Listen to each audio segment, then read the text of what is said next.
Breaking news అండి మళ్ళీ ఒకటి. ఇందాక మనం చూసినాం టెట్ టు టీఎస్సీ ఎట్లయితే 90 రోజులు వాయిదా పడ్డది, వాళ్ళు ప్రొద్దున అడిగితేనే సాయంత్రానికి వాయిదా వేసిర్రు మరి అక్కడ ప్రభుత్వం. ఇంకొక బ్రేకింగ్ న్యూస్ ఏంటంటే గ్రూప్ 2 మెయిన్స్ వాయిదా అంటే ఏపీలో, ఇదంతా ఏపీలో అండి. వీడియో చూసిన మళ్ళీ అందరు తెలంగాణలో అనుకుని ఎగిరి గంతేశారు. ఈ నెల 28న జరగాల్సిన గ్రూప్ 2 మెయిన్స్ పరీక్ష వాయిదా వేస్తున్నట్లు ఏపీపీఎస్సీ ప్రకటించింది. కొత్త తేదీని త్వరలో ప్రకటించనున్నట్లు తెలిసిపోయింది. ఫిబ్రవరి 25న ప్రిలిమ్స్ ఎగ్జామ్ నిర్వహించగా ఏప్రిల్ 10న ఫలితాలు వెలువడ్డాయి. అంటే ప్రిలిమ్స్ అయిపోయింది, మెయిన్స్కి వాయిదా ఇచ్చారు. నాకు తెలిసి అక్కడ కూడా జగన్మోహన్ రెడ్డి మరి పోస్టులు వేయకపోవడం వల్ల మరి జనసేన, టీడీపీ, బీజేపీ కూటమికి నిరుద్యోగులు బాగా బలంగా పనిచేసినట్టున్నారు. అందుకనే అక్కడ పెద్ద మొత్తంలో కూటమికి సీట్లు వచ్చినాయి. మరి జగన్మోహన్ రెడ్డి పాపం ఆయనకు ఎంత 12 డజన్ కూడా రాలేదు, 11 సీట్లు వచ్చినాయి. అంటే నిరుద్యోగులతో పెట్టుకొని ఈ పోస్టులన్నీ జగన్మోహన్ రెడ్డి వేసి ఉంటే ఆయనకు అధికారం వచ్చేది. వేయమంటే వేయలేడు, వినకపోతే రాచకొండ ప్యాలెస్ మరి బెంగళూరు ప్యాలెస్కు పోయిండు.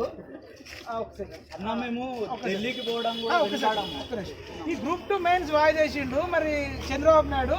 ఇది బల్మూరు వెంకట్ చూడాలి, కోదండరామ్ రెడ్డి సార్ చూడాలి, మరి ఈయన పేరు తీన్మార్ మల్లన్న ప్రశ్నించే గొంతు. తీన్మార్ మల్లన్న నువ్వు నిజంగా ఇప్పుడు నీ జాబ్ వచ్చింది, ఓకే ఎమ్మెల్సీ జాబ్ వచ్చింది, వీళ్ళందరూ కూడా చాలా మంది ఓట్లు వేసినారు నిజంగా. సరే నువ్వు కేసీఆర్ మీద కూడా కొట్లాడినావు, నో డౌట్.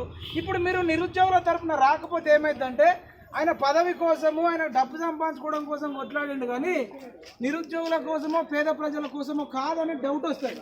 ఇవన్నీ ఇప్పుడు నేను రాకపోయాను.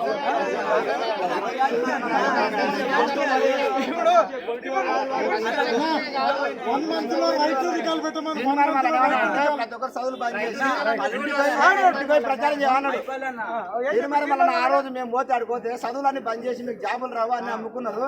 ప్రతి ఒక్కరు ఇంటికి వెళ్ళి ఓటర్ను మొబిలైజేషన్ చేసి ఓట్లు వేపియాడు అన్నాడు. మళ్ళీ అందరూ అదే చేసి నిరుద్యోగులు అందరూ అదే చేసినాం, ఓట్లు వేపించినా ఈ రోజు గెలిపించినాం. మళ్ళీ తీర్మానం మళ్ళీ ఒక మాట మాట్లాడుతున్నాడు. ఎందుకు మాట్లాడుతున్నాడు అంటే పదవి వస్తే మాట్లాడతావు, పదవి రాకపోతే మాట్లాడతావా? పదవి వచ్చినా రాకుండా నువ్వు నిరుద్యోగ తరఫున ఉండాలి. ఆ రోజు నువ్వే రెచ్చగొట్టి వాసన చెప్పాలంటే రెచ్చగొట్టి పిల్లలను చదవకుండా నోటిఫికేషన్ రద్దు చేయించిన ఈ రోజు నువ్వు స్పందించాలి ఖచ్చితంగా. తీర్మానం మళ్ళీ స్పందించకపోతే బాగుండదు. ఎందుకు అడుగుతారు తీర్మానం మళ్ళీ అంటే ఏపీ ప్రభుత్వము అక్కడ వాయిదా వేసింది అంటే వాళ్ళు వాయిదా వేసిర్రా లేదా వేసిర్రు. సరే అట్లీస్ట్ మీరు చర్చలు కూడా జరపడానికి రావట్లేదు. మాకు బాధ ఎక్కడ అనిపిస్తుంది అంటే నువ్వు కనీసం మీ కంటికి కనబడతలేరంటే ఎంత అహంకారం అన్నా. తీన్మార్ మల్లన్న రావాలి రావాలి రావాలి రావాలి రేవంత్ రెడ్డి రావాలని 10 వస్తే అలా గొంతులు మూగపోయినాయి. రియాజ్ సార్ ఎటుపోయినా అన్న, కార్పొరేషన్ చైర్మన్ వస్తే లైబ్రరీ ముఖం కూడా చూస్తారు. బల్మూరు వెంకట ఎటుపోయినా మాతో చర్చ జరుపుతా అన్నాడు ఇప్పటి వరకు. ఇప్పుడు కాదు బల్మూరు వెంకట అన్న నువ్వు చెప్పన్నా ఏపీ ప్రభుత్వము మరి డిఎస్సి వాయిదా వేసింది. ఇప్పుడు గ్రూప్